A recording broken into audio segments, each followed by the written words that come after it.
Today marks the 30th anniversary of the Challenger space shuttle explosion after only 73 seconds in flight. 23 ABC's Ken Masenchi traveled to Edwards Air Force Base today, where the Challenger was supposed to land after completing its mission. 30 years after the tragic explosion of Challenger was viewed by millions on TV, here at NASA Armstrong Flight Research Center, they reflected back on how that explosion changed their operations here at the Edwards Air Force Base. We asked him what was wrong. He said, "You guys didn't hear?" And I said, "What?" He said, "The shuttle blew up."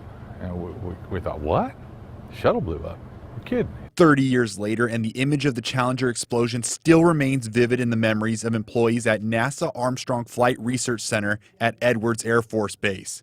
Even though the launch was in Florida, many employees in California had encountered Challenger. The Challenger did its first flight from California to Florida, based out of here, and did land here several times. I happened to be fortunate enough to go out to the pad when it was ready for launch, and was actually able to go into the vehicle and be up there where the crew was in the actual vertical position. McBride says that the incident served as a wake-up call for NASA and space travel in general, as launches into space started to be viewed as routine. We got a little complacent, and we learned that that space flight was dangerous, and started treating each operation more as a test operation than a routine space flight.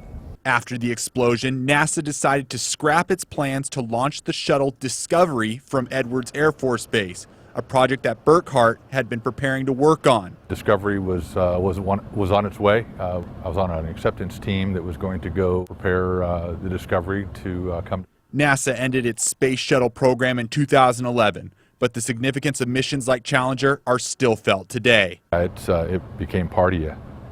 To this day, it's still hard to believe it's over. It was a fantastic program, and I was very proud to be a part of it. From Edwards Air Force Base, Ken Masenchi, 23 ABC. Challenger space shuttle flew 10 missions in a 3-year span and landed at Edwards Air Force Base 7 of those times.